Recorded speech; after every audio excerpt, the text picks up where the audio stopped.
Shalom pemirsa, Shalom pemirsa. ya jumpa lagi bersama dengan kami dalam suatu acara yang luar biasa, yakni Good News Program.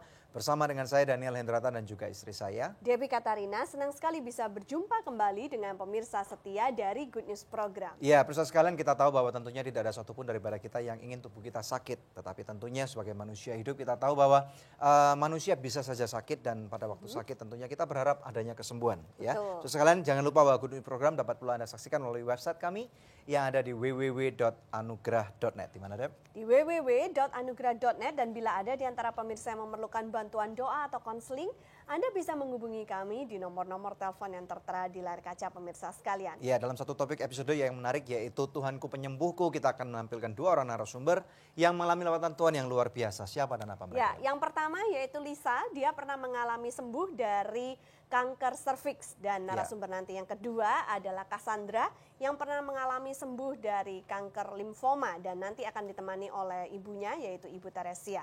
Pemirsa tentunya sudah tidak sabar ingin tahu seperti apa kesaksian hidup mereka, bagaimana proses pengobatannya sampai bisa sembuh. Untuk itu pemirsa sekalian, mari sama-sama kita saksikan satu tayangan video klip yang berikut ini.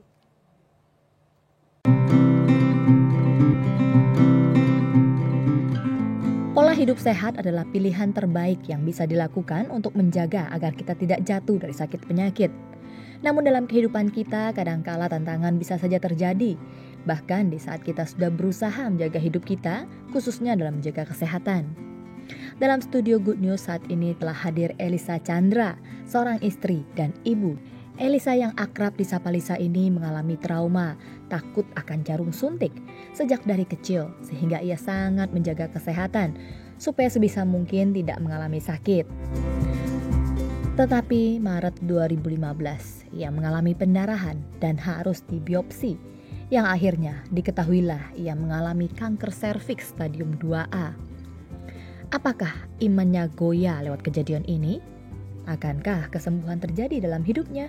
Saksikan selengkapnya hanya di Good News Program.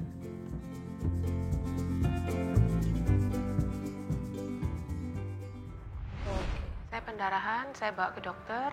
Dokter mengatakan bahwa saya penebalan dinding rahim karena nggak ada tanda-tanda bahwa saya itu kanker.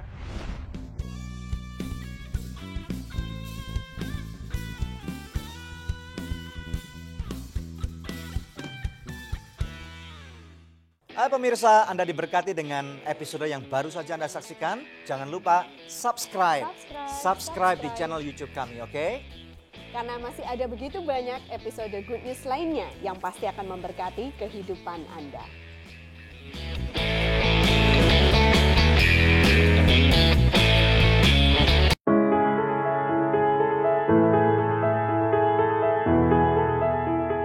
Anugrah Ministries merupakan organisasi nirlaba yang mulai beroperasi sejak 17 September 2005. Pada dekade pertama, yayasan ini memfokuskan pelayanan melalui 3 pilar, yaitu media, compassion kepada orang-orang miskin, dan outreach berupa pelayanan pemberitaan firman Tuhan kepada gereja-gereja interdenominasi. Memasuki dekade kedua, Anugrah Ministries mulai mengembangkan pilar keempat, yaitu Anugrah Network, yang berfungsi sebagai hub yang menghubungkan antara donatur dengan orang-orang yang membutuhkan, baik secara pribadi maupun CSR dari perusahaan. Memberikan beasiswa kepada orang-orang miskin, mempertajam naluri kewirausahaan, dan menciptakan kesempatan usaha bagi golongan kecil menengah. Kami yakin dengan program berkesinambungan dan sistematis, maka mata rantai kemiskinan pun dapat dipatahkan, sehingga setiap orang akan memiliki kesempatan hidup secara optimal. Waktunya untuk tidak tinggal diam. Bersama dengan kami, ciptakan perubahan. Anugrah Network, Connecting Beyond.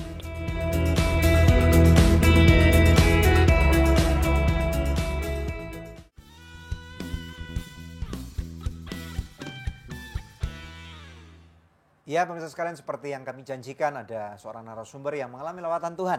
Dan ini pasti memberkati Anda. Silakan. Ya, di studio telah hadir Elisa Chandra atau panggilan akrabnya Lisa nih ya.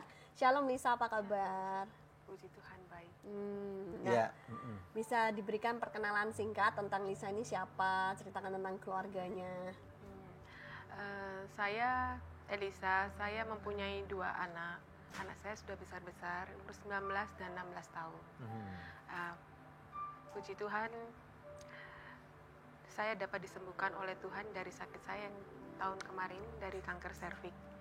Ya. Yang saya rasa pada waktu itu saya tidak merasakan apa-apa, tapi kalau menurut dari dokter, saya sudah terkena kanker 5 tahun yang lalu. Oh. Tapi tidak ada gejala, jadi selama 5 tahun itu saya sehat, tidak ada masalah apa-apa, bahkan seperti layaknya orang pada biasanya. Tiba-tiba Jadi dokter, kalau mungkin ada orang awam yang ingin tahu kanker serviks itu kira-kira pemicunya apa sehingga seorang perempuan bisa mengalami ini? kalau dari dokter banyak ya penyebabnya, tapi yang pasti semua penyakit kanker itu katanya karena faktor pikiran juga ada, faktor keturunan juga ada, faktor gaya hidup juga ada. Gitu. Jadi tidak ada satu hal yang pasti apa sebenarnya penyebabnya itu. Kanker serviks ini kanker rahim atau mulut rahim? Mulut rahim. Oke. Mulut rahim. Lalu pada saat Lisa mengetahui hal itu bagaimana? Apa yang terjadi? Shock ya, saya shock karena selama ini saya sehat-sehat aja, nggak pernah ada masalah. Tiba-tiba saya divonis kanker. Waktu itu saya yang biasanya tekanan darah saya rendah tuh tiba-tiba langsung tinggi karena stres, dan seperti manusia pada umumnya putus asa ya. Sepertinya saya udah akhir dari hidup saya. Itu dimana saya nggak bisa ngomong kenapa ini terjadi. Saya juga nggak tahu kenapa. Tahu-tahu saya sakit dan saya juga mau menceritakan gimana sakit saya juga nggak tahu gimana caranya menceritakan. Awalnya tanda-tandanya apa sehingga Lisa pergi berobat? Ketemu sama dokter. Saya pendarahan. Oke. Saya pendarahan, saya bawa ke dokter. Dokter mengatakan bahwa saya penebalan dinding rahim karena nggak ada tanda-tanda bahwa saya itu kanker. Saya makin gemuk, bukan makin kurus. Kalau orang kanker katanya makin kurus. Saya enggak. Jadi dokter tidak ada curiga sama sekali bahwa saya terkena kanker. Dan setelah periksa, dokter mengatakan, oh penebalan dinding rahim, dikasih obat. Memang berhenti pendarahan, tapi bulan depan pendarahan lagi dan lebih parah. Gitu. Akhirnya saya bawa kembali ke dokter dan dokter mengatakan dicurigai saya kanker. Dikonsulkan saya ke dokter spesialis onkologi. Dan ternyata memang positif saya kanker. Pernah berpikir nggak, istilahnya orang mungkin berpikir bahwa kena kanker itu kan seperti kalah orang lagi dalam tanda kutip, maaf ya, sial gitu loh. Anda pernah berpikir seperti itu nggak? Enggak ya? Enggak. Dan Saya enggak pernah terpikir. pernah istilahnya tadi kan berkata shock. Bagaimana dengan reaksi dari suami atau anak-anak? Semua shock. Kaget. Semua shock? Iya, karena nggak ada gejala sama sekali. Jadi seperti disambar geledek. Iya. Jadi kagetnya bukan Kaget, main. iya. Nah, terus kemudian ini perlu waktu berapa lama? Biasanya kan orang mengalami seperti ini kemungkinan besar mereka shock gitu, dan ini shocknya berapa lama? Cukup lama ya, bahkan sampai pada saat saya mulai terapi itu saya masih heran percaya. gitu. Iya. Kenapa saya bisa terjadi? Karena sejauh ini saya menjaga semua, saya jaga makan, jaga kesehatan, tiba-tiba terjadi itu. Jadi, Stadium berapa waktu dokter awal pertama kali terdeteksi itu 2A. 2A. Tapi setelah biopsi 2 minggu setelah itu langsung meningkat jadi 3B. Karena dia 2A bilang ke 3B. ya, memang hasil biopsinya menyatakan bahwa kankernya ini kanker ganas. Jadi dia memecah belah dengan cepat. Dan kemudian langkah-langkah apa yang Anda ambil setelah dokter memberikan diagnosa itu? Dokter menyarankan untuk operasi pengangkatan, pembuangan banyak organ-organ wanita itu yang harus dibuang. Tapi dari pihak keluarga, pihak suami melarang. Dia bilang cari second opinion. Akhirnya saya pergi ke Penang, dan memang setelah ke sana dokter di sana mengatakan bahwa saya sudah tidak mungkin dioperasi karena sudah menyebar. Dia mengenai ginjal kanan saya, rektum, kandung kemih, sama lymph node itu sudah menyebar ke sana. Jadi nggak mungkin itu semua organ dibuang. Akhirnya sama dengan bukan istilahnya nggak bisa, bagaimana bisa hidup kalau dibunuh semua ya. Iya. Iya, iya. Lalu pengobatan macam apa yang mereka anjurkan? Terapi, kita dokter melakukan kemoterapi, radioterapi, dan brachyterapi. Itu selama 25 kali radioterapi, 3 kali brachyterapi, dan 8 kali kemoterapi. Wow. Bisa cerita nggak? Ada rasa jenuh, lelah, marah pada waktu itu? Kalau marah enggak, kalau jenuh enggak, kalau lelah juga enggak. Yang saya rasakan hanyalah sakitnya tak tertahankan ya. Sakit sekali, dan sepertinya saya tuh udah mau menyerah. Sempat dalam hati saya curhat sama Tuhan, Tuhan kalau memang ini sudah waktu saya, ya udahlah Tuhan, saya pulang. Tapi kalau memang ini Tuhan masih izinkan saya untuk hidup lagi, Ya. Tuhan tolong percepat kesembuhan saya, karena secara fisik saya sudah nggak sanggup, karena itu sakit sekali. Sakit sekali. Itu Iya. bagian dalam perutnya Semua. sakit semua. Mulai Badan dari kepala sampai kaki, itu semua. sakit semua. Wow. Gitu. Dan sepertinya udah menyerah Dan ini saya. tahun berapa ya? Waktu sakit? Tahun lalu ya? Tahun lalu. Maaf Bu, lalu. sakitnya seperti apa? Apakah seperti ditusuk-tusuk jarum atau? Seperti ditusuk pisau di disayat-sayat gitu. Dan saya bisa ngerasain dari ujung kepala sampai ke ujung kaki. Iya, itu kalau ada angin gitu saya bisa ngerasain angin tuh masuk ke tubuh saya. Wow. Dan saya nggak bisa makan, nggak bisa minum. Kalau maaf kalau mau buang air kecil, buang air besar, saya tuh merasakan kesakitan dan itu nggak bisa keluar. Jadi rasanya gimana, udah seperti ini akhir hidup saya gitu. Saya udah nggak bisa Tapi menjelaskan. melihat sekarang kondisi seperti ini pasti ada sesuatu yang terjadi. Iya, nanti kita akan temukan jawabannya ya. Silakan. Nah, pemirsa jangan kemana-mana, tetap bersama kami dalam Good News Program. Kita akan simak kesaksian dari Ibu Lisa lebih lanjut. Tetapi rupanya Tuhan memberikan sesuatu yang lebih daripada ketemu Iya. anak. Betul. Sepertinya Anda kalau kita ketemu nggak pernah tahu kalau Anda pernah sakit gitu ya.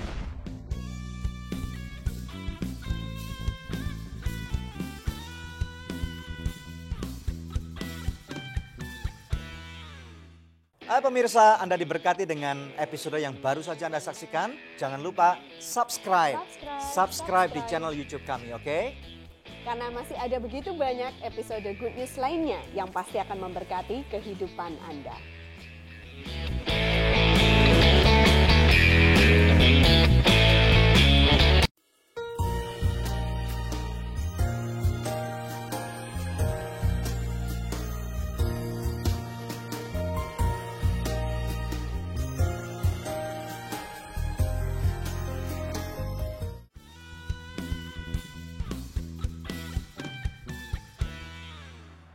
Tuhanku penyembuhku dalam Good News Program. Kembali kepada Ibu Lisa. Jadi waktu itu rasanya sudah sakit sekali, tapi bagaimana Ibu masih bisa bertahan? Apa yang memberikan Ibu kekuatan pada saat-saat yang paling lemah yang harus Ibu lewati? Pertama-tama support dari mama, suami, dan keluarga, di mana mereka selalu mengatakan, kalau kamu merasa sakit, kamu bilang Tuhan Yesus baik, terima kasih Tuhan. Kalau kamu nggak sanggup, kamu harus bilang Tuhan tolong saya. Jadi memang pada saat saya merasakan sakit, meskipun susah, saya selalu ucapkan terima kasih Tuhan, Engkau baik. Saya percaya Engkau sanggup sembuhkan saya. Dan juga ada banyak kesaksian-kesaksian dari orang yang sudah disembuhkan, mereka datang memberikan kesaksian, memberikan doa, support kepada saya. Di situ saya melihat kebaikan Tuhan. Kalau Tuhan sanggup menyembuhkan mereka, Tuhan juga pasti sanggup sembuhkan saya. Sehingga saya makin kuat ya. Bukan berarti saya pasti bisa kuat, enggak. Tetap ada saat dimana saya sudah merasa jatuh lagi. Tapi begitu saya merasa udah nggak sanggup, Tuhan kirim orang lain lagi untuk nguatin saya. Dan itu terus sampai saya selesai terapinya. Waktu itu perawatannya di rumah sakit di Indonesia atau di Penang atau di mana? Saya minta pulang dari Penang, saya minta pulang. Itu saya karena di sana saya sudah hampir mati. Jadi saya pikir kalau memang saya harus mati, saya lebih baik mati di Indonesia. Nah, ada rasa takut enggak waktu? Ada. Seperti Ada apa? rasa. Bisa ceritakan? Karena saya waktu di Penang itu saya pendarahan nggak berhenti dan tekanan darah saya hanya tinggal 40. Wow. Sempat tidak sadar. Jadi dilarikan ke rumah sakit, saya tidak sadar. Ya. Dan di situ saya merasa bahwa mungkin ini akhir hidup saya. Pada waktu dokter menjelaskan apa yang harus dilakukan, terapi, dan itu saya nggak konsen, saya hanya mikir, Tuhan ini mungkin sudah waktu saya. Dan saya putuskan, saya nggak mau di sana. Nah, sebenarnya kalau misalnya ada orang yang near death experience gitu ya, pikiran apa yang Anda pikirkan? Apakah Anda sempat berpikir tentang anak, keluarga, harta, benda, posisi? Ada hal-hal penyesalan dalam kehidupan nggak? Mungkin kalau bisa belajar dari Anda. Kalau saya teringat anak. Saya teringat anak karena anak saya masih belum mandiri. Dan waktu itu saya belum sempat ketemu anak saya yang kecil. Ya. Jadi saya minta Tuhan, kalau memang kau izinkan saya untuk hidup, ataupun saya harus pulang, izinkan saya ketemu anak saya dahulu. Minimal terakhir kali. Iya, itu. Tetapi rupanya Tuhan memberikan sesuatu yang lebih daripada ketemu Iya, anak. betul. Sepertinya Anda, kalau kita ketemu, nggak pernah tahu kalau Anda pernah sakit gitu ya. Iya, Sekarang dokter sudah Ya. menyatakan sembuh total. sembuh total. Caranya bagaimana Ibu? Kok bisa nggak? Kok bisa sembuh total? Bisa cerita supaya kami semua bisa tahu. Saya juga nggak tahu ya bagaimana saya bisa sembuh total. Tapi yang saya tahu, Tuhan memberikan saya kesempatan Wow, oke. untuk saya hidup. Dan melalui apa? Apakah ada seorang hamba Tuhan yang tumpang tangan menyembuhkan atau mendoakan, atau mungkin ada obat tertentu atau cara medis tertentu mungkin? Karena pada waktu itu sakit ya, semua cara apa yang disarankan orang, baik ada hamba Tuhan tumpang tangan, mendoakan, support dari semua orang, itu pasti kita lakukan. Semua jurus sudah coba. Ya, Ya. gitu. Pasti kita lakukan. Tapi saya yakin karena kanker bukan hal yang mudah untuk sembuh. Susah. Kalau Tuhan berkehendak saya sembuh, saya pasti sembuh. Saya hanya percaya itu. Kalau Tuhan kau menghendaki saya sembuh, saya pasti sembuh. Biarpun Ya. dokter mengatakan berapa persen kemungkinan sembuh, hidup dan lain-lain, saya nggak mau dengerin. Saya Ya. hanya percaya kalau Jadi Tuhan lebih oke. penting untuk mendengarkan apa yang Tuhan katakan daripada Iya. apa yang dokter katakan. Iya. Nah, grafik kenaikan kesehatannya, turning over-nya bagaimana? Cukup cepat ya, cukup pesat karena saya hanya dalam waktu 7 bulan dokter sudah nyatakan saya sembuh. Wow. Gitu. Dan pelajaran paling berharga apa yang bisa Ibu Lisa petik dari pengalaman ini? Saya bersyukur. Sekarang setiap hari saya buka mata, saya bersyukur bahwa saya diberi kesempatan untuk hidup. Yang dulu mungkin saya nggak pernah menyadari betapa Tuhan itu memberikan anugerah saya untuk hidup. Tapi setelah saya sakit, saya tahu bahwa bukan apa-apa yang harus kita bersyukur, bukan rezeki atau apa enggak. Tapi pada saat kita buka mata, bisa bernapas setiap hari, itu anugerah Alasan yang- untuk bersyukur. Iya. Oke. Nah, di saat tubuh Anda lemah, kan namanya manusia mungkin berpikir, aduh, kenapa saya dulu kok suka ngomelin anak saya, ngomelin suami saya, ngomelin ini, ngomelin itu. Nanti kalau memang Tuhan berikan kesempatan, saya akan berubah deh. Nah, ada nggak pesan-pesan khusus yang Anda mau pernah buat janji dan kemudian saat ini Anda lagi hidupi atau Anda belum selesaikan misalnya? Karena dulu saya pernah ingin melayani di dalam seperti doa gitu, dan itu belum saya realisasikan sampai saya sakit. Ya. Dan setelah saya selesai terapi, belum dinyatakan sembuh, saya nggak mau buang-buang waktu saya. Selama saya masih bisa berjalan, bisa pergi, saya akan melakukan apa yang dulu saya pernah inginkan. Jadi saya melakukan doa, meskipun dokter belum mengatakan bahwa saya sembuh, Ya, tapi saya lakukan. Selama saya masih bisa pergi, saya akan pergi. Ya. Sampai pada akhirnya dokter menyatakan saya sembuh, saya pasti harus lebih lagi. Jadi sekarang terlibat dalam pelayanan doa ya. Ya, Hubungan Anda dengan suami, dengan anak-anak sekarang bagaimana? baik ya, Lebih baik dari sebelumnya atau gimana? lebih dekat ya. Lebih dekat, Ya, karena Anda lebih sekarang lebih menghargai pasti ya apa Iya. arti kehidupan, dan mereka lebih menghargai Anda. Iya. Nah, pesan apa yang Anda bisa sampaikan kepada para pemirsa yang mungkin hari ini lagi mengalami struggle atau kesusahan kehidupan, terutama sakit seperti Anda? Apapun yang kita alami, percayalah bahwa Tuhan kita sanggup. Apapun persoalan itu, Dia sanggup memberikan solusi, Dia sanggup memberikan jalan keluar. Ya. Yang kita hanya lakukan adalah berserah dan percaya kalau Tuhan punya rencana yang indah atas kita. Amin. Amin. Dahsyat, luar biasa. Ibu, terima kasih, kami semua diberkati ya. Oke, pemirsa sekalian, kita sudah mendengarkan satu kesaksian. Tuhanku penyembuhku. Dan Ibu Lisa sudah menunjukkan bagaimana Tuhan itu setia dan Dia tidak pernah meninggalkan. Bagaimana dengan Anda? Apabila Anda hari ini masih sakit, ada nomor-nomor telepon yang Anda dapat hubungi sekarang juga.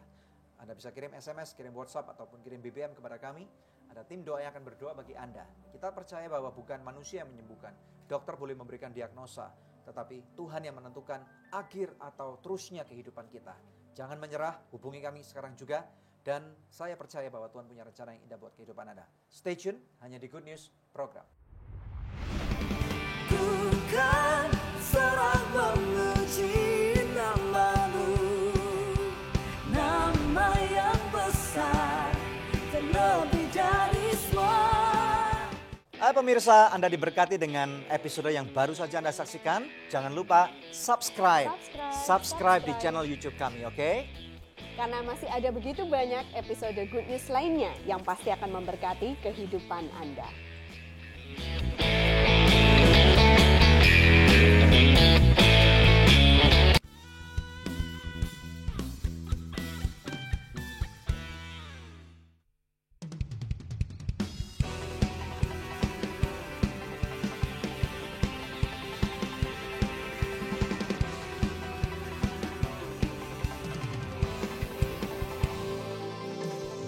Nama di atas segala nama,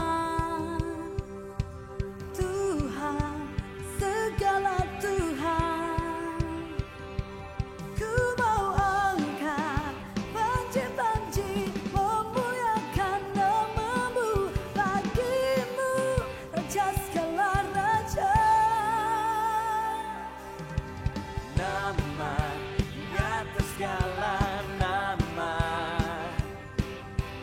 Tuhan, segala Tuhan. Ku mau angkat panji-panji memuliakan nama-Mu, bagimu Raja segala raja. Ku kan serah memuji nama-Mu, nama yang besar terlebih dari semua. Ku kan berserta di dalam nama-Mu, sebab Engkaulah Tuhan, Tuhan yang terbesar. Oh, oh.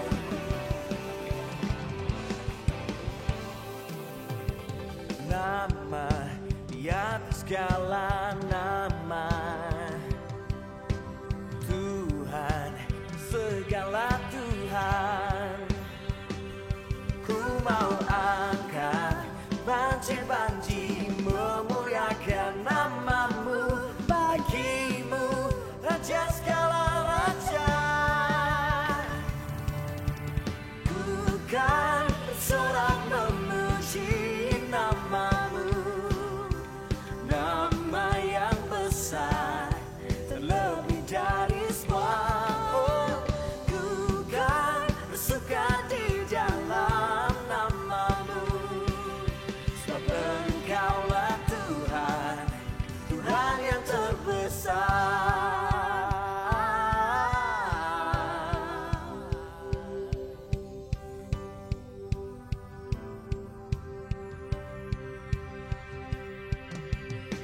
Haleluya, haleluya, haleluya, Tuhan yang terbesar. Haleluya, haleluya, haleluya, Tuhan yang terbesar. Haleluya, haleluya, haleluya, Tuhan yang terbesar. Ku kan bersorak memuji nama-Mu, nama yang besar terlebih dari semua. Ku kan bersegah di dalam nama-Mu, sebab Engkaulah Tuhan, Tuhan yang terbesar. Oh, oh, oh, oh, oh. Yeay. Welcome back to Good News Program. Forward, Ya, selamat datang. ada Forward dengan album mereka Tuhan yang terbesar. Ya, bisa diceritakan Bedanya apa dengan album ini dibanding dengan album-album yang sebelumnya? Ya kalau album yang sekarang ini kita lebih ngeband sih. Kalau dulu waktu di Youth News yang pertama kita ada berapa vokalis. Betul. Sekarang tinggal saya sendiri Ya, dan vokalis ya. sepertinya ada beberapa pergantian personal juga ya. Ya kebetulan yang ada ini khususnya keyboard sama drum. Oke, mungkin kenalin dulu Ya. dari pemirsa mungkin Ya, yang nggak tahu nama saya Merlin. Oke. Terus di bass ada Denny, Mhm. di gitar ada Andrew, yang Ya. keyboard additional sekarang ada Velia, Mhm. dan additional drumnya ada Diko. Diko. Oh, luar biasa sekali. Nah, kalian sendiri bisa bersatu seperti ini, cara ngumpulin teman-temannya atau ketemunya mereka dari mana nih? Kita cari tahu sih yang paling dari teman ke teman sih Ya, biasanya. yang paling hebat main gitar siapa gitu. Ini gitu ya. Yang paling Yang paling ya begitulah, pasti ada kriterianya oh, dari gitu ya. gitu. Jadi ini the dream team gitu maksudnya. Forward nih, luar biasa. Oke, good. Nah, kalau boleh tahu di album Tuhan yang terbesar ini lagu-lagunya yang ditampilkan itu seputar apa? Judul albumnya sendiri kan Tuhan yang terbesar, jadi Ya. tentang kebesaran Tuhan, kebaikan Tuhan, kayak gitu. Nah, Ada cerita khusus tentang pembuatan album ini? Atau dibalik pembuatan album ini? Lumayan lama sih, menyita waktunya lumayan lama, ada sekitar berapa lama? mungkin sekitar setahun lebih ya, dibanding album yang pertama lebih lama ini karena ada proses segala macam.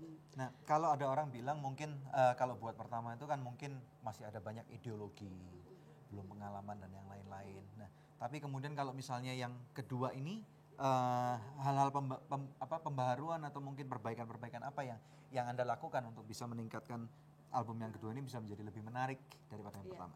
Kalau sekarang ini kan kita masuk, kalau di musik tuh eranya era kayak genrenya genre British kalau yang di rohani khususnya British, tapi British ala kita gitu. Jadi Ya, Memang dari album yang pertama dengan yang kedua ini warnanya agak berbeda. Pertama dari sisi vokal, yang tadinya lebih vokalnya banyak, sekarang vokalnya satu. Gimana kita nge-package-nya dengan musik yang agak lebih up to date sekarang. Dimana ya kayak digital itu semua sound-soundnya yang kita coba kejar dengan yang lebih update aja gitu. Dengan Oke. sound-soundnya semua kita benar-benar kayak lebih ngulik satu persatu, each detailsnya itu benar-benar kita explore lagi. apalagi sekarang dengan penambahan teknologi yang lebih Ya, modern, betul sekali. mungkin lebih Ya. bisa sampai terdetail sekali gitu ya. Iya, betul. Dan mungkin dari cost production sendiri apakah akan berarti lebih mahal atau lebih murah biayanya?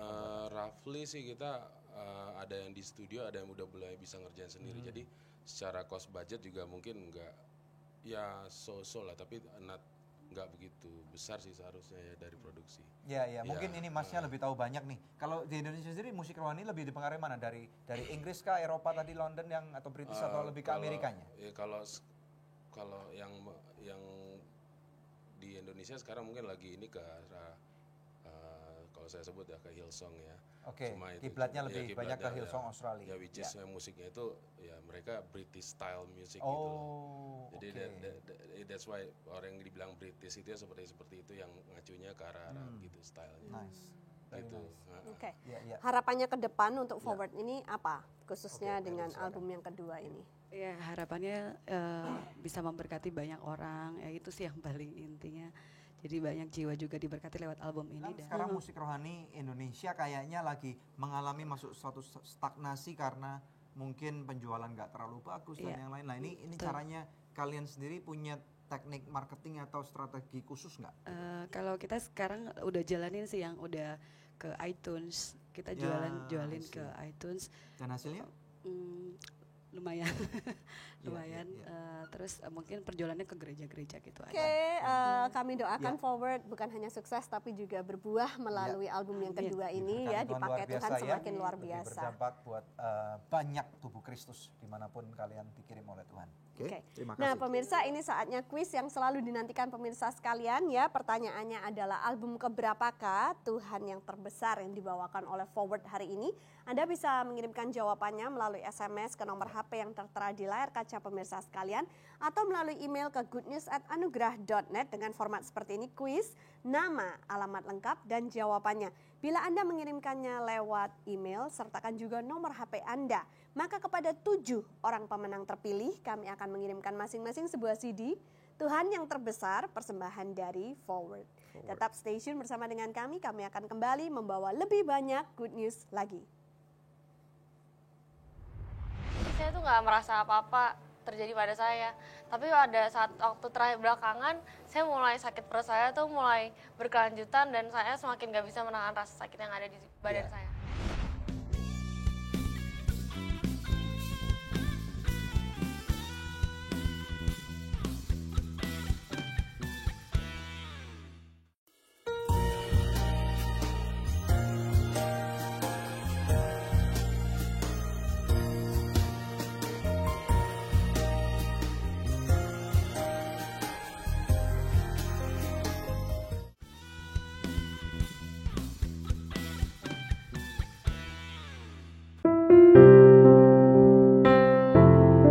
Kita semua tahu bahwa lebih baik mencegah daripada mengobati, karena kesehatan itu sangat mahal harganya. Bisa saja kita memiliki segalanya dalam kehidupan, tapi ketika kita tidak memiliki kesehatan yang baik, maka sulit bagi kita untuk menikmati hidup ini. Adapun ini yang dialami oleh narasumber Good News yang telah hadir di studio saat ini. Cassandra, seorang gadis berusia 16 tahun, saat mengetahui dirinya didiagnosis menderita limfoma atau kanker kelenjar getah bening stadium 4. Di usia yang seharusnya ia habiskan untuk bermimpi dan mencoba hal-hal baru dalam hidup, namun ia harus melakukan pengobatan yang berat. Semangat mudanya kadang diuji ketika harus mengalami kelelahan, baik secara fisik maupun mental ketika harus menjalani kemoterapi. Kini Cassandra telah menginjak usia 19 tahun. Dan bagaimana keadaannya saat ini? Sudahkah dirinya mengalami jamahan Tuhan sehingga mengalami kesembuhan? Saksikan kesaksian selengkapnya sesaat lagi hanya di Good News program. Tuhanku penyembuhku, kita baru saja menyaksikan satu tayangan VT yang luar biasa. Langsung kita tampilkan narasumber kita yang berikutnya, Cassandra dan mamanya Ibu Teresia. Shalom Cassandra. Selamat datang di Good News Shalom Ibu program. Tere. Ya. Ya, kita selalu senang mendengarkan ada orang-orang yang mengalami kesembuhan daripada Tuhan ya. Ya. Oke, langsung aja bisa Cassandra ceritakan sakitnya kamu dulu sakit apa dan kok bisa sakit seperti itu? Pertama-tama nama saya Cassandra, saya umur 19 tahun sekarang. Dulu saya terkena sakit umur 16 tahun, divonis dokter sakit kanker kelenjar getah bening stadium 4. Wow. Dan waktu Begitu itu tahu udah stadium 4? iya, karena saya dulu tuh sering menunda-nunda pergi ke dokter. Jadi begitu tahu langsung stadiumnya tinggi. Dan waktu itu juga diketahuinya di Malaysia bukan di Indonesia. Oke, dan apa pemicunya, mungkin bukan pemicu, sorry, symptomsnya apa? Gejala-gejalanya. Dulu saya sakit perut berkelanjutan, dan tapi waktu itu saya sakit perutnya cuma hanya pas menstruasi aja. Tapi pas biasanya enggak, jadi saya tuh nggak merasa apa-apa terjadi pada saya. Tapi ada saat waktu terakhir belakangan, saya mulai sakit perut saya tuh mulai berkelanjutan dan saya semakin nggak bisa menahan rasa sakit yang ada di badan saya. Nah, akhirnya kemudian hal apa yang memutuskan, mungkin kamu bilang sama mama atau apa yang kemudian akhirnya diperiksain ke dokter sampai tahu parah gitu? Jadi waktu itu ceritanya saya habis pulang sekolah, kemudian saya pergi les, tapi habis itu saya mulai nggak tahan sakit perut saya, akhirnya Mulus gitu? sakit perutnya di bawah. Oke. Terus udah gitu saya bilang sama mami saya udah gak kuat lagi. Akhirnya malam itu juga kita pergi ke dokter dan mami sama papi bawa saya ke rumah sakit Di Jakarta sini? di Jakarta. Terus kemudian? Tapi dokter di Indonesia nggak tahu penyakit saya apa. Dia hanya menebak-nebak tapi memberikan obat. Tapi tetap aja penyakit saya masih tetap terasa. Saya juga udah sempat pergi ke rumah sakit untuk diberi suntikan. Tapi tetap aja nantinya bakal datang lagi. Sampai akhirnya saya udah di oknam saya udah benar-benar nggak kuat. Akhirnya dokter bilang saya juga terkena infeksi usus, TBC perut, tapi itu semua Waduh. salah. Oh, salah diagnosa. Salah diagnosa, tapi Oke. akhirnya karena belum diberitahu juga penyakit pastinya apa, akhirnya keluarga memutuskan untuk mengeluarkan saya dari rumah sakit itu dan membawa saya cepat-cepat ke Malaysia supaya cepat ketahuan juga penyakitnya apa. Di mana di Malaysianya? Di Malaka. Malaka. Nah oke, mungkin maminya Cassandra nih bisa cerita waktu di Malaka, waktu itu kejadian gimana sampai tahu sakitnya itu. Waktu itu kan kita berangkat hari Kamis ke dokter Malaka. itu, ke Malaka. Terus langsung di sana jam 2 siang sampai, karena Malaka kan perjalanannya nggak langsung kita harus naik bis ya. Tapi memang kondisi dia udah boleh dibilang lemah sekali. Bahkan mukanya itu udah waktu mau berangkat ke pesawatnya pun udah kondisinya udah lemah banget. Tapi Karena dia masih dibolehin pergi sama airline. ya karena mereka tahu kita tujuannya untuk berobat. Oh, untuk berobat. Tujuan untuk berobat, jadi mereka berangkat juga walaupun dengan kita masuk duluan tapi kita masuk terakhir karena dia muntah sepanjang jalan. Oh. Itu udah sebenarnya udah ini banget. Nah, habis dari sampai sana sampai di rumah sakitnya langsung dicek. Itu dokternya memang luar biasa ya. Dia langsung tahu ini kalau limfoma. Walaupun kita sendiri nggak ngerti apa itu limfoma gitu kan. Kita taunya kalau kanker kelenjar getah bening kan. Terus dia bilang ini, tapi kita belum tahu ini ganas apa enggak. Terus dia bilang kita harus CT scan. Akhirnya kita CT scan, enggak CT scan, saya bilang ini CT scan dari Indonesia. Begitu dia lihat ini udah menyebar, katanya udah sampai perut. Hal yang sama yang dilihat yang di foto di Indonesia. Berarti yang baca kurang pas nih. Ya, oke. Ya, terus ternyata begitu dia biopsi divonis stadium 4. Waktu mendengar vonis dokter, bagaimana reaksi Cassandra saat itu? Reaksi saya waktu dulu dokter bilang kalau saya tuh kanker kelenjar getah bening. Saat itu saya nggak tahu itu tuh sakit apa, saya juga belum pernah mendengar. Jadi waktu itu saya juga masih biasa aja. Tapi begitu dokter bilang kalau saya harus jalanin kemoterapi dan efeknya rambut saya harus rontok, di situ saya baru menangis. Jadi nangisin rambutnya bukan nangisin.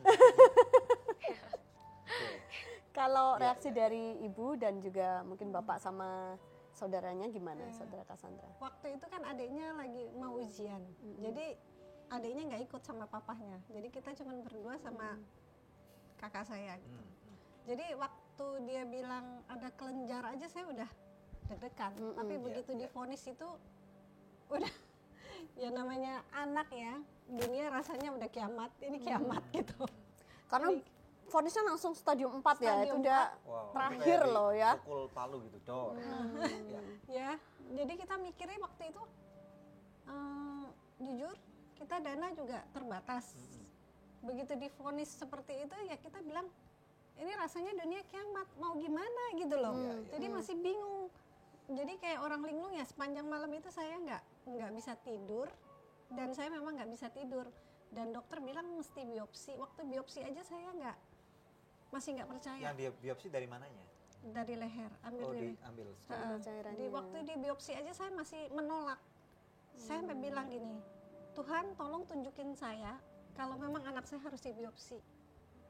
Saya bilang begitu, kalau memang dia tolong tunjukin tanda, soalnya saya nggak percaya kalau dia tuh kena limfoma. Saya nggak percaya gitu. Oke, terus kemudian? Besok paginya jam 7 ternyata benjolannya keluar, Pak. Yang tadinya benjolannya nggak kelihatan, sama sekali nggak kelihatan oleh kita, dan saya sampai masih berusaha untuk menolak bahwa itu tuh tidak gitu loh, jangan gitu. Iya, iya. Lalukan cawan ini daripada hadapanku Tuhan gitu ya. Siapapun seperti itu ya. Sekarang kita, bisa ketawa ya. Dulu nangis-nangis ya. Sambil nangis. dia muntah-muntah gitu ya. Iya, iya. Pemirsa sekalian, inilah kenyataan kehidupan ya. Kami tidak tahu kondisi Anda yang menyaksikan acara ini apa. Apabila ada di antara Anda yang mengalami hal yang sama, mungkin ada nomor telepon yang tertera di layar televisi Anda, hubungi kami. Kami nggak bisa memberikan bantuan apa-apa, tapi satu hal, Firman Tuhan mengatakan doa orang benar besar kuasanya. Kami bisa membantu dan mensupport Anda, berdoa bersama dengan Anda, menjadi teman di saat Anda susah.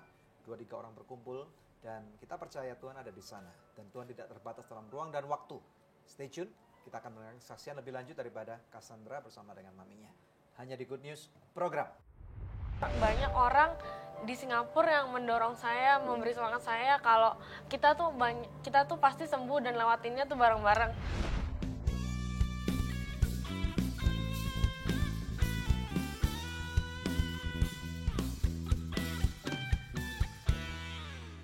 Hai pemirsa, Anda diberkati dengan episode yang baru saja Anda saksikan. Jangan lupa subscribe di channel YouTube kami, oke? Karena masih ada begitu banyak episode Good News lainnya yang pasti akan memberkati kehidupan Anda.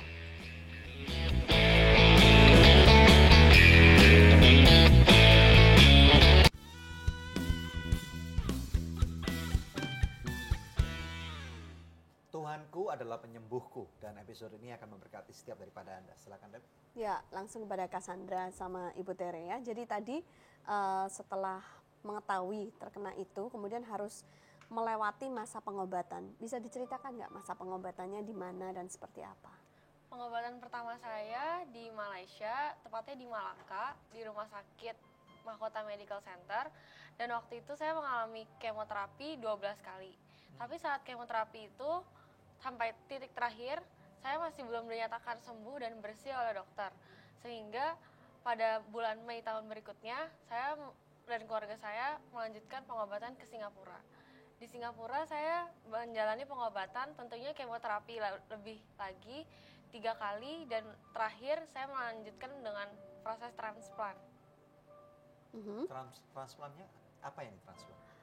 Transplant itu seperti ganti darah. Jadi kebetulan kalau fisik saya sekarang udah berumur 19 tahun, darah saya tuh masih umur belum sampai 2 tahun. Jadi kembali lagi darahnya bayi. Istilahnya saya tuh masih rentan terhadap virus, masih rentan terhadap makanan-makanan yang mentah. Jadi kayak harus benar-benar dijaga seperti anak kecil yang umurnya 2 tahun. Maksudnya tapi transplantasi darah gimana caranya? Saya nggak ngerti. Jadi Stem cell. Jadi pertama kemoterapi sampai semua posisi darah saya 0. Kemudian darahnya saya yang udah diolah, diambil bibit-bibit yang bagus dengan proses stem cell. Kemudian pada selesai kemo yang terakhir, saya darah yang bibit yang sudah diambil itu dan diolah, dimasukkan lagi ke dalam darah saya. Wow, sounds very complicated ya. Nah, pernah nggak melewati titik-titik yang terendah waktu melewati proses itu? Pertama-tama titik terendah saya itu pas mau menjalani kemo yang di Malaysia. Itu tuh bener-bener rasanya berat banget. Walaupun rasanya fisik saya tuh nggak kenapa-napa, bagi saya tuh kemoterapi tuh puji Tuhan fisik saya tuh lumayan kuat. Tapi psikologi saya yang bener-bener rusak dan hancur. Jadi bener-bener saya tuh nggak mau di kemo, rasanya tuh saya bener-bener udahlah nyerah aja. Apalagi mau gundul ya. Iya betul sekali. Jadi berapa hari nangisi rambut? rasanya sampai air matanya kering. Nangisin rambutnya. Tapi akhirnya bisa mau gimana? Yang bikin saya semangat untuk berobat lagi di Singapura, banyak orang di Singapura yang mendorong saya, memberi semangat saya kalau kita tuh pasti sembuh dan lewatinnya tuh bareng-bareng. Karena di Singapura saya tuh bukan hanya saya sendiri yang berobat, tapi banyak anak-anak yang lebih kecil daripada saya. Justru mereka udah kemoterapi puluhan kali yang udah nggak bisa kehitung, dan mereka tetap semangat. Di situ saya merasa kita terinspirasi bener banget. Ada lagunya kan, aku bisa, aku pasti bisa gitu. Iya, jadi banyak orang yang memotivasi saya dan mendoakan saya. Di situ walaupun kemoterapinya jauh lebih berat dan transplantnya jauh lebih susah, tapi di situ saya merasa bahwa Tuhan tuh benar-benar ada, dan di situ hati saya tuh lebih tenang, lebih nyaman, walaupun obatnya yang diberikan ke saya tuh jauh lebih berat. Nah, Ibu Tere kan tadi cerita bahwa uang juga nggak banyak ya. Jadi bagaimana Ibu bisa mencukupkan semua biaya yang harus dikeluarkan buat pengobatan Cassandra? Kalau apakah ada orang-orang tertentu yang membantu gitu? Ya untuk waktu awal-awal di Malaysia sih kita masih bisa tercover, walaupun mungkin teman-teman juga banyak mensupport ya. Juga teman-teman sekolah kita bantu gitu. Ya kebetulan sekolah di Ursula. Terus kalau untuk yang di Singapura itu memang sebenarnya berat banget, dan waktu pertama kali saya ke sana kita cuma kontrol. Tujuannya sebenarnya kontrol karena ini anak katanya harus transplant. Karena begitu divonis setelah pengobatan 12 kali paketnya itu, ternyata dia masih ada tersisa 4 titik lagi. Jadi belum bersih sama sekali. Jadi dokter anjurin kita berobat di Kuala Lumpur atau ke Singapura. Terus kita ke Kuala Lumpur, langsung ke Kuala Lumpur, di sana divonis harus transplant. Dan biayanya cukup lumayan. Kalau di Kuala Lumpur waktu itu bilang 600 juta tanpa penginapan dan sebagainya gitu. Di luar itu semua gitu. Terus jadi akhirnya kita ngambil keputusan coba kita kontrol dulu di Singapura. Kita pengen tahu dulu apakah benar gitu loh. Tinggal 4 titik ini harus transplant karena rasanya nggak mungkin gitu loh. Kemarin waktu pertama kan dia dari leher sampai ke perut. Nah itu menurut saya kan logika saya gitu, pengertian saya. Terus akhirnya dia dari situ ternyata betul kita waktu ke Singapura memang benar divonis, malah bukannya 4 titik lagi, berubah jadi 15 titik. Malah lebih detail lagi mesinnya. 15 titik katanya dengan alasan selama 4 bulan ini kan kita nggak kemo. Setelah 12 kali kemo itu kan nggak kemo lagi kan, karena kita nganggapnya ini dokter main-main nih kali. Gitu perasaan saya gitu kan, menurut saya ini kayak nggak mungkin. Akhirnya kita dengan perjalanan waktu itu, jadi saya cerita dulu mungkin sebelumnya biaya ya, untuk biayanya ya. Itu memang awalnya dokter udah bilang dari Singapura untuk kemo 4 kali, jadi kemonya tadi bukan 3 kali ya, 4 kali ya. 3 kali itu yang pertama, itu setiap kali itu 100 juta. Wow. Harus setiap kali, terus kali yang keempat ini berikut transplant. Jadi 4 kali kemo sebenarnya ini kelipatannya bisa sampai 50 sampai 100 kali katanya gitu kalau menurut dokternya gitu. Terus biaya yang dikeluarkan waktu itu? Nah, untuk transplant itu sekitar 1 M. Transplantnya doang 1 M. Tambah 3 tambah kali 300, 1,3 M. 1,4 jadinya. 1,4. Yang di Malaka berapa? Kalau di Malaka itu sekali datang sekitar biaya yang dikeluarkan di Malaka. 1 kali mungkin sekitar 20 juta. Jadi 12 kali berarti 240, tapi mungkin sekitar 240 juta. Habislah sekitar 350-an karena CT scan berarti 2 M-an lebih lah. Ya. Yang di Jakarta berapa? Yang di Jakarta mungkin nggak sampai 50 ya. Saya kan mikirnya Seperti gini, itu. yang penting dia bisa berobat dulu. Kita untuk biaya udah nggak ada. Waktu ke Singapura tuh udah nggak ada biaya. Terus saya pikir yang penting dia bisa kemo dulu 4 kali, ngelewatin 4 kali ini dulu. Ya. Jadi saya putusin jual ginjal. Waktu itu saya memutuskan untuk jual ginjal, cuman ketahuan juga sama Cassandra. Tapi saya udah negosiasi sama orang untuk menjual ginjal saya berapapun dapatnya gitu loh. Asal anak saya bisa menjalani kemo dulu. Tapi puji Tuhan, mungkin Tuhan mendengar doa kita ya. Sampai waktu itu juga Cassandra bilang, Mama kalau sampai jual ginjal saya nggak mau pergi. Saya nggak mau kemo, saya nggak mau. Saya bilang, kita lihat nanti. Siapa tahu Tuhan kirim malaikat. Ternyata Tuhan memang mendengar doa kami. Dari SOS, Pak Stefanus minta kita berangkat. Waktu itu saya bilang sama Pak Stefanus, Pak saya ini nggak cuman ngomong aja bahwa saya nggak punya biaya. Untuk pengobatan ini nggak sedikit gitu loh. Terus Pak Stef bilang gini, melangkah aja Bu dengan iman. Itu saya jujur saya masih galau, masih bingung. Kita sampai setiap kali itu Pak Stef suruh berangkat itu kita mundur. Karena saya sendiri nggak apa betul gitu loh. Ini kan biayanya nggak. Tapi akhirnya gimana? Ginjalnya dijual? Tidak Pak. Nggak dijual. Puji Tuhan nggak, saya bilang. Kalau memang dijual aku berapa? Waktu itu dia mau kasih saya 350 juta. Mending Bu, kalau di Cungkuak itu ada orang jual ginjal tukarin iPhone. Tapi puji Tuhan, Tuhan baik. Terus udah gitu, tapi itu belum terjadi ya, maksudnya kita cuman answer aja gitu loh. Jadi kita tahu apa yang harus kita lakukan kalau anak ini bisa berangkat ke Singapura gitu kan. Jadi akhirnya saya dipanggil sama Pak Stef untuk ke sana. Nah, kita akhirnya ya itu Pak Stef yang bantu semuanya. Benar-benar Tuhan kirim malaikat buat kita. Dahsyat. Tuhan luar biasa. Ya. Kita akan lanjut setelah break ya, tapi sebelum break pemirsa ada doa yang sudah terjawab dari seorang pemirsa yang pernah mengirimkan email kepada kami setahun yang lalu, minta didoakan. Lalu dia mengirimkan email kembali dan bersaksi atas kesembuhan yang sudah dialaminya. Shalom, saya sangat bersyukur Tuhan Yesus boleh menyembuhkan saya. Bengkak jantung saya sembuh dan daya pompa jantung saya sudah kembali pulih. Saya ucapkan terima kasih dan terima kasih Tuhan Yesus. Pemirsa sekalian, masih adakah di antara pemirsa yang memerlukan bantuan doa atau konseling? Anda bisa menghubungi kami di nomor-nomor telepon yang tertera di layar kaca pemirsa sekalian, karena tim konseling dan doa kami siap untuk membantu Anda. Tetap bersama dengan kami pemirsa hanya di Good News Program.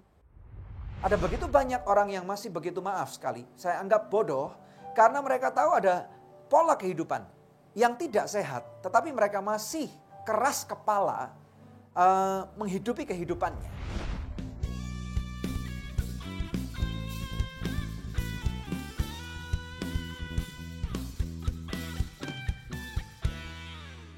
Hai pemirsa, Anda diberkati dengan episode yang baru saja Anda saksikan. Jangan lupa subscribe di channel YouTube kami, oke? Karena masih ada begitu banyak episode Good News lainnya yang pasti akan memberkati kehidupan Anda.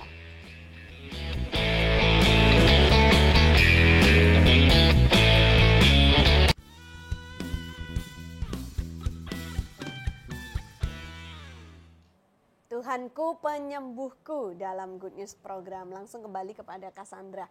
Jadi sekarang Cassandra sudah dinyatakan sembuh total nih oleh dokter ya. Sudah berapa lama dinyatakan sembuh? Dari 9 Desember 2014. Berarti kalau sekarang hampir 2 tahun. Oke, nah mungkin Cassandra bisa sebagai penutup memberikan kata-kata dorongan nih ya kepada pemirsa di rumah. Barangkali ada di antara mereka yang juga sakit, yang mungkin sudah mau menyerah gitu. Kamu bisa memberikan kekuatan pada mereka, silakan. Oke, jadi untuk semua orang yang sekarang masih sakit, masih menderita dan mulai merasa kalau mulai hilang kepercayaannya, terus tetap percaya sama Tuhan. Kalau misalnya percaya deh kalau misalnya udah sampai titik-titik terendah, Tuhan pasti yang mendengar doa kita. Apalagi kalau kita mendoakannya secara rutin, mendoakannya secara berulang-ulang. Saya percaya kalau kita semua pasti akan sembuh dan kalian akan menjadi bukti-bukti mukjizat kemuliaan Tuhan kalau kalian nanti juga akan sembuh pada akhirnya. Tuhan, cita-cita kamu apa? Mau menjadi businesswoman yang sukses, nantinya bisa balik lagi bantuin orang yang butuh biaya. Bagi anak-anak yang ada di Singapura dan anak-anak yang Amin. Amin. Luar biasa, selamat ya.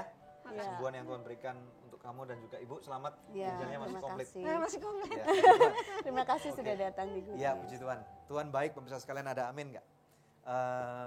Kadang-kadang dalam kehidupan kita nggak menyadari betapa Tuhan itu baik, Tuhan itu penuh dengan berkat buat kehidupan kita. Mungkin apabila Anda mungkin merasa bagaimana mungkin saya bisa merasa diberkati. Hari ini bisnis saya lagi kembang kepis, keuangan saya tidak baik, tetapi Anda sudah mendengarkan satu kesaksian. Cassandra bisa sembuh dan itu memerlukan biaya yang sangat besar, hampir 2 miliar. Itu baru satu penyakit. Belum lagi kalau misalnya dihitung dari organ tubuh manusia, dari atas kepala dengan kaki kita. Mungkin pada waktu kita bisa berjalan sehat seperti hari ini, mungkin nilai nominal yang kita bawa dalam tubuh ini siapa tahu mungkin 10 miliar gitu ya. Kalau nilai Anda lebih besar, maka organ tubuh Anda pasti akan lebih mahal. Nah, betapa hebatnya Tuhan yang sudah menciptakan kita. Nah, apabila Anda hari ini sakit, mari coba kita lihat apa kata firman Tuhan gitu ya. Karena ada harapan, ada pengharapan, ada kekuatan, ada iman di sana. Buka bersama dengan saya dalam kitab Yeremia pasal yang ke-17 ayat 14. Yeremia 17 ayat 14. Firman Tuhan berkata, "Sembuhkanlah aku ya Tuhan, maka aku akan sembuh. Selamatkanlah aku, maka aku akan selamat, sebab Engkaulah kepujianku." Ada amin Bapak-Ibu sekalian. Amen. Firman Tuhan mengatakan dengan bilur Yesus engkau sembuh. Dan saya deklarasikan kepada Anda hari ini yang masih sakit. Saya tidak tahu sakit Anda apa, mungkin cuma sakit pening, vertigo, atau mungkin migrain yang tidak terlalu berat, atau mungkin sakit, saya nggak tahu, sakit pinggang atau sakit apapun juga. Percayalah bahwa Tuhan tidak pernah meninggalkan Anda. Mungkin Anda berkata, "Tuhan, kenapa Engkau membuat aku sakit?" Dengar baik-baik pemirsa sekalian, bukan Tuhan yang membuat Anda sakit. Seringkali pada waktu kita sakit, dari 2 narasumber kita yang kita sudah tampilkan hari ini, mereka, saya tidak tahu kehidupan mereka. Saya tidak pernah mengenal mereka sebelum acara Good News Program. Tetapi saya menilai bahwa firman Tuhan mengatakan kita tinggal dalam dunia yang sudah jatuh di dalam dosa. Sejak Adam dan Hawa jatuh dalam dosa, dunia ini sudah dunia yang tidak sama seperti yang Tuhan desain pada mulanya. Ada begitu banyak polusi, ada begitu banyak kekotoran, toksik, dan semua racun-racun limbah-limbah industri yang ada. Dan kita hidup di dalamnya. Jadi sebagai manusia, kalau kita tidak jaga diri kita baik-baik, kita tidak tidur cukup, makan cukup secara sehat, kita nggak stres, pemirsa sekalian, kita hidup terlalu stres, maka kita akan lebih rentan untuk mudah sakit seperti itu. Yang kedua, ada begitu banyak orang yang masih begitu, maaf sekali, saya anggap bodoh, karena mereka tahu ada pola kehidupan yang tidak sehat, tetapi mereka masih keras kepala menghidupi kehidupannya. Misalnya paling gampang ya, kita semua sudah tahu bahwa merokok itu tidak baik. Tetapi paling mudah, mereka tidak pernah pikirkan pada waktu mau nyalakan batang rokok berikutnya. Bagaimana dengan Anda pemirsa sekalian? Ya, saya berbicara dengan Anda yang lagi menyaksikan Good News Program. Anda merasa masih sehat dengan kebulan rokok Anda yang mungkin ke 100 dan Anda mungkin berkata, lu siapa yang ngomong di depan TV? Gua mau ngerokok 10 atau apa, terserah gua. Itu memang terserah Anda pemirsa sekalian. Tapi cobalah, pikirkan baik-baik. Sering kali saya berdoa untuk orang yang mau mati di rumah sakit karena kanker paru-paru. Dan ada banyak istri-istri, anak-anak yang terkena kanker, payudara, kanker-kanker yang lain. Karena ternyata saya tidak bisa menjudge atau menghakimi bahwa itu akibat rokok daripada suami atau papanya. Tetapi pada waktu saya telusuri ada beberapa daripada mereka suaminya perokok berat, papanya perokok berat. Dan mungkin kalau bukan Anda yang kena kanker paru-paru yang seharusnya memang kalau Anda perokoknya, Anda kena kanker paru-paru maka itu lumrah. Tetapi kalau Anda yang menularkan sebagai perokok pasif yaitu istri dan anak-anak Anda, saya rasa tidak fair. Dan saya rasa Anda akan penuh dengan penyesalan. Dan penyesalan seringkali datang dengan terlambat. Nah, bagaimana dengan Anda? Maukah Anda menyesal nanti pada waktu Anda sudah tidur di ranjang yang sudah harus mengeluarkan uang miliaran rupiah dan Anda nggak punya uang, Anda harus minta tolong kiri kanan? Atau Anda mau berubah hari ini? Firman Tuhan berkata, selamatkan aku Tuhan, maka aku akan selamat. Ampuni dosaku Tuhan, maka aku akan diampuni. Ini adalah panggilan, ada kabar baik yang saya sampaikan pada hari ini buat Anda. Kalau Anda bertobat, Anda mau merubah gaya kehidupan, ada kemungkinan probabilitas yang lebih besar Anda akan hidup lebih sehat, lebih panjang umur. Ada tujuan kehidupan yang Tuhan mau sampaikan untuk Anda berikan, Anda hidupi. Dan melalui kehidupan Anda ada suatu kisah kehidupan nyata. Bagaimana Tuhan dapat merubah kehidupan Anda. Bagaimana hari ini Tuhan menyelamatkan 2 orang. Well, setiap daripada kita suatu kali mungkin Anda berkata akan mati. Betul, setiap daripada kita pasti akan mati. Tetapi bagaimana kita menghidupi hari-hari kita. Ada pertanggungjawaban yang kita harus berikan kepada Tuhan. Saya ucapkan selamat bagi Anda yang mungkin hari ini sudah sembuh daripada sakit. Saya percaya Tuhan punya rencana yang indah. Dan bagi Anda yang masih sakit, jangan pernah putus asa. Karena Tuhan ada di pihak Anda. Tuhan Maha Kasih, Tuhan tidak menghukum Anda. Dan Tuhan mau memberikan kesempatan bagi Anda untuk menerima Dia sebagai Tuhan dan Juru Selamat. Maukah Anda berdoa bersama dengan saya, pemirsa sekalian? Mari kita berdoa. Bapa, di dalam nama Tuhan Yesus Kristus, kami berdoa untuk setiap pemirsa sekalian, yang terutama mereka yang lagi sakit. Tuhan, lawat mereka. Mereka yang kekurangan dana, biaya obat yang begitu tinggi, kemoterapi yang begitu mahal. Engkau berikan Tuhan hikmat, Engkau gerakkan hati orang-orang kaya, orang-orang yang lebih diberkati, untuk mau mengeluarkan dana untuk mereka menolong orang-orang ini, Bapa. Lawat anak-anak-Mu. Engkau Tuhan yang maha dahsyat. Kami minta kuasa mujizat kesembuhan bukan dari obat-obatan saja, tetapi kami deklarasikan dengan belurnya Yesus sembuh. Sembuh. Anda yang mau merubah gaya kehidupan, bertobat hari ini juga. Katakan, Tuhan Yesus, ampuni aku mau bertobat. Aku mau hidupku menjadi maksimal. Aku mau merubah gaya hidupku seperti dengan apa yang Kau inginkan. Supaya masa depanku indah. Anak istriku tidak sakit dan hidupku tidak sakit. Pada waktu aku mati tidak mau dalam kondisi sakit dan menakutkan. Tetapi biarlah hidupku penuh dengan kepenuhan akan kemuliaan Tuhan. Terima pemirsa, aku mau lepaskan urapan dan berkat yang melimpah di dalam nama Tuhan Yesus Kristus. Yang diberkati oleh Tuhan. Bersama dengan saya katakan, amin. Haleluya. Amin, amin, amin. Ya pemirsa, satu tayangan yang luar biasa telah kita lalui bersama. Kami percaya pemirsa sekalian diberkati, sama seperti kami di studio juga sudah diberkati. Tiba saatnya untuk kami pamit undur dari hadapan pemirsa, hanya untuk berjumpa dengan pemirsa kembali di pekan yang akan datang, di hari, jam, dan stasiun televisi yang sama. Saya Dewi Katarina bersama dengan suami saya Daniel Hendrata, dan jangan lupa untuk selalu cek di website kami ada di www.anugerah.net, dan jangan lupa subscribe di YouTube channel kami Anugerah.net. Terima kasih. Tuhan Yesus Tuhan Yesus memberkati. memberkati.